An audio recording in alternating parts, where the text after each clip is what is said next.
नमस्कार विद्यार्थी मित्रांनो. आजचं जे आपलं लेक्चर आहे ते आहे लाइटिंग स्कीम वरती. पाठीमागच्या लेक्चरला आपण लॅम्प मधला जो टाईप होता एलईडी आणि मेटल हायलाइट तो बघितला होता. आजच्या लेक्चर मध्ये वेगवेगळ्या ज्या लाइटिंग स्कीम्स आहेत ज्या आपण जनरल लाईट मध्ये यूज करतो, कमर्शियल यूज असेल, रेसिडेन्शियल यूज असेल, तर त्या यूज साठी आपण या लाइटिंग स्कीम्स वापरतो. ठीक आहे. तर त्या लाइटिंग स्कीम्स कोणत्या कोणत्या आहेत, तर त्या लाइटिंग स्कीम्स आपण आज बघणार आहे. तर स्क्रीनवरती तुमच्या दिसत असेल नोट्स मध्ये. ज्याला नोट्स पाहिजेत त्यांनी कमेंट बॉक्स मध्ये मला हे करा. नोट्स भेटून जातील. पण त्याचे काय नॉमिनल चार्जेस असतील. लाइटिंग स्कीम्स आपण बघत असताना त्याच्यामध्ये अ, पहिला जो टाइप्स आहे तो म्हणजे डायरेक्ट लाइटिंग स्कीम्स. त्याच्यानंतर सेकंड आहे तो इनडायरेक्ट लाइटिंग स्कीम्स.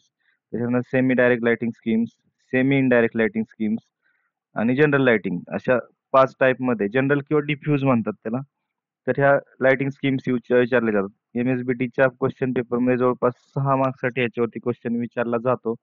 जर पूर्ण विचारल्या तर विथ ऍप्लिकेशन, आणि जर 2 किंवा 4 विचारल्या तर 4 मार्क्ससाठी विचारला जाईल. तर फर्स्ट डायरेक्ट लाइटिंग स्कीम काय आहे ते आपण बघूयात.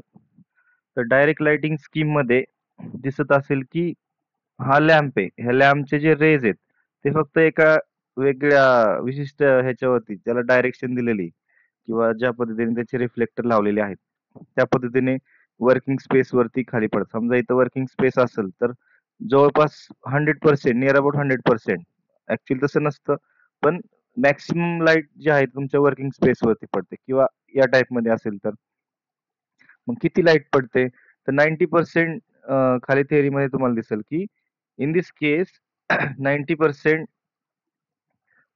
light fall on the object to be illuminated and only 10% light has been lost goes into upper hemisphere. Generally, the source of light is mounted on the reflector. म्हणजे काय केलेलं आहे बघा, की हा जो सोर्स आहे या सोर्स मध्ये जी काही लाईट एनर्जी लॅम्प पासून निघणार आहे किंवा जे रेज निघणार आहेत ते जवळपास 90% तुमचे या ऑब्जेक्ट वरती फॉल होणार आहे आणि 10% लॉस होणार आहे रिफ्लेक्ट होऊन. कारण ते काही रेज तुमचे रिफ्लेक्ट होतात. तर ते 10% फक्त वेस्टेज असणार आहे. आणि ह्याचं महत्वाचं जे आहे डिसएडव्हान्टेज म्हणजे शॅडो क्रिएट होते याच्यामध्ये. ह्याच्यामध्ये जर एखादा ऑब्जेक्ट आला तर त्याची शॅडो पूर्ण वर्किंग स्पेस वरती पडणार आहे. त्याच्यामुळे हा एक डिसएडव्हान्टेज आहे की शॅडो क्रिएट होते. आता ही लाइटिंग स्कीम्स कुठे यूज करतात, त्याचे काय काय ऍप्लिकेशन्स आहेत, तर रेसिडेन्शियल पर्पज बघा. आपला बेस्ट एक्झाम्पल म्हणजे टेबल लॅम्प. टेबल लॅम्प जो आहे तर त्या टेबल लॅम्प आपण रीडिंग साठी यूज करतो किंवा एखादं काही मायक्रो वर्क करायचं असेल तर त्या ठिकाणी आपण यूज करतो. आणि कमर्शियल आणि इंडस्ट्रियल मध्ये जिथं मायक्रो वर्क चालतात, डिझायनिंगचे असतील किंवा ड्रॉइंगचे असतील किंवा काही असेंब्ली असेल मायक्रो वर्क याच्यावरती, तर त्या ठिकाणी तुम्हाला खूप जास्त प्रमाणात इल्युमिनेशनची आवश्यकता असते. मग त्या ठिकाणी तुम्ही डायरेक्ट लाइटिंग स्कीम यूज करू शकता. त्याच्यानंतर सेकंड आहे, आणि ऍक्च्युली ही कशी असते ती पण मी शो करतो, की डायरेक्ट लाइटिंग स्कीम या पद्धतीने माउंटेड केलेली असते. ही स्क्रीनवरती तुम्ही बघता की डायरेक्ट लाइटिंग पूर्णच्या पूर्ण तुमची काय होते रे, फॉल होते. ठीक आहे.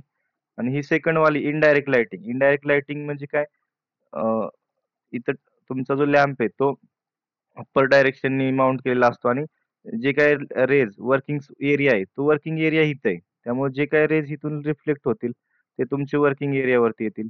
मग डायरेक्ट आणि इनडायरेक्ट मध्ये एकमेकांच्या एक्झॅक्ट अपोजिट आहेत. अपोजिट म्हणजे काय, की वर्किंग स्पेस वरती फक्त तुम्हाला 10%च लाईट फॉल झालेली दिसेल. बाकीची लाईट ही तुमची अप्पर केस मध्ये जाते. In case indirect lighting scheme light is does not fall on the object directly. Directly object वरती लाईट फॉल होत नाही. म्हणजे इथं जर बघितलं आपण तर ऑब्जेक्ट तुमचा इथं असणार आहे. हा ऑब्जेक्ट आहे. आणि इथं समजा वरती सिलिंग असेल किंवा काय हे असेल तर तुमचे रेज इथं पडतील आणि इथून नंतर रिफ्लेक्ट होऊन तुमच्या वर्किंग स्पेस वरती पडतील. त्यामुळे ते डायरेक्ट फॉल होत नाहीत.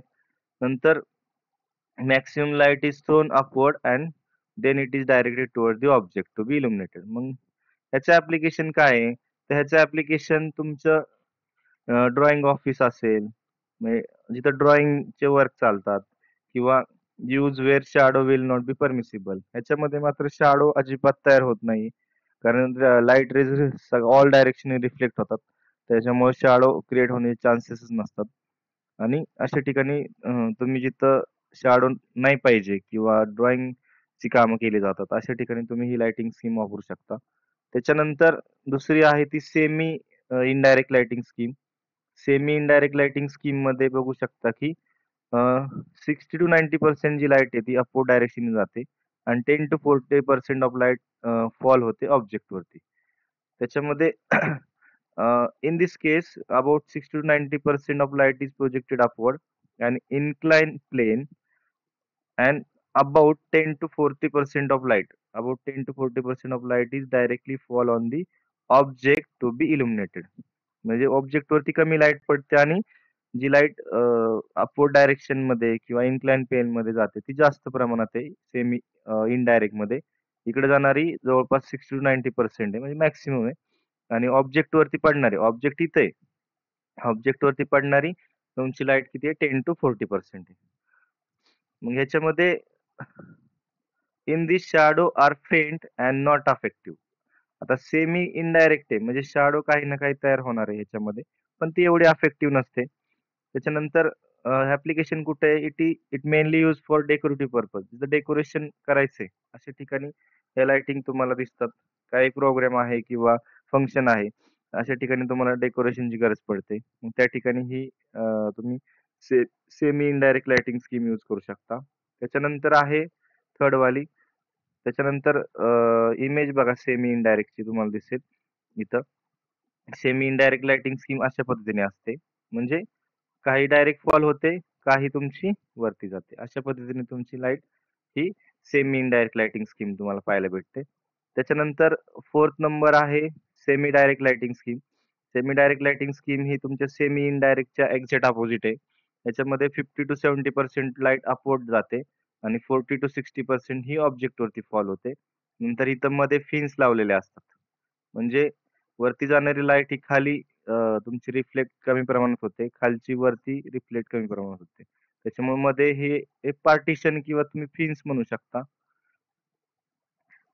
त्याच्यामध्ये बघा in this case light about 50 to 70% is projected upward and inclined plane आणि जी राहिलेली 30 to near about 30 to 50% of light is allowed on the object directly to be illuminated. त्याच्यानंतर this type of lighting scheme provides uniform distribution of lights and avoid glare. ही जी lighting scheme आहे ती तुम्हाला uniform distribution देते. Uniform distribution म्हणजे काय की जी लाईट तुमची ही होणार आहे, रिफ्लेक्ट होणार आहे. ती पण ऑब्जेक्ट वरती येणार आहे आणि त्याच्यानंतर डायरेक्ट पडणारी सुद्धा लाईट काय होणार तुमची ऑब्जेक्ट वरती येणार. त्याच्यामुळे युनिफॉर्म डिस्ट्रिब्युशन भेटते आणि कुठल्याही प्रकारचा ग्लेअर तयार होत नाही. आपल्या आईज वरती कुठल्याही प्रकारची ग्लेअर तिथं होत नाही. हे एक त्याचं महत्वाचं ऍडव्हान्टेज आहे. आणि त्याच्यानंतर lighting scheme indirect lighting scheme ह्या पद्धतीने असते. Sorry semi direct lighting scheme ह्या पद्धतीने असते. ह्याच्या एक्झॅक्ट अपोजिट ही दोन डायग्राम जर तुम्ही कंपॅरिझन केलं तर तुम्हाला दिसून येईल. आणि लास्ट जो टाइप आहे तो म्हणजे इथंच सांगतो मी डिफ्यूज लाईट किंवा जनरल लाइटिंग. आपले जे लॅम्प आहेत, ट्यूबलाइट आहे, ते डिफ्यूज मध्ये येतात. ऑल डायरेक्शननी काय होते तिथून इल्युमिनेशन फॉल होतात.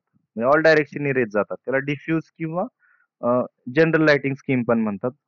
तर आपल्या ह्याच्यामध्ये आपण त्याला जनरल लाइटिंग स्कीम म्हटलं. एक ट्यूबलाइट किंवा छोटासा लॅम्प इथं दिसतोय तुम्हाला. या डायरेक्शन लाईट जाते, या डायरेक्शन जाते, या डायरेक्शननी, या डायरेक्शननी, या डायरेक्शननी. तर पूर्णच्या पूर्ण ऑल डायरेक्शननी, फोर डायरेक्शननी तुमची लाईट काय होते फॉल होते. In this type of lighting scheme lamps are made up of diffuse glass which gives equal illumination in all the directions. Diffuse glass पासून बनलेला असतो आणि तो काय करतो ऑल डायरेक्शननी काय करतो इल्युमिनेशन फॉल करतो. In this type is ideal scheme in which 100% of light is scattered in all the direction. जवळपास 100% लाईट ही ऑल डायरेक्शननी स्कॅटर्ड होते. नंतर ह्याच्यामध्ये शॅडो इज अब्सेंट. आपण ट्यूबलाईटच्या खाली जर तुम्ही उभे राहिला तर तुम्हाला शॅडो कुठेही दिसणार नाही. त्याच्यामुळे ह्याच्यामध्ये शॅडो काय होते अब्सेंट असते, शॅडो क्रिएट होत नाही. मग ऍप्लिकेशन कुठं आहेत या लाइटिंगचे? तर या लाइटिंगचे ऍप्लिकेशन आहेत क्लासरूम मध्ये आहेत, रेसिडेन्शियल लाइटिंग मध्ये आहेत, हॉस्पिटल, स्कूल, भरपूर सारे ऍप्लिकेशन तुम्ही सांगू शकता. तर ह्या आपण 5 टाइप्स ऑफ लाइटिंग स्कीम बघितल्या, की ज्या महत्त्वाच्या आहेत. परत एकदा मी कोणत्या-कोणत्या स्कीम आहेत त्या ओव्हरव्ह्यू करतो. फर्स्ट लाइटिंग स्कीम आहे तुमची डायरेक्ट लाइटिंग स्कीम आहे. सेकंड इनडायरेक्ट आहे, सेमी डायरेक्ट आहे, सेमी इनडायरेक्ट आहे. त्याच्यानंतर जनरल लाइटिंग. तर ह्या लाइटिंग स्कीम तुम्हाला विचारल्या जातील.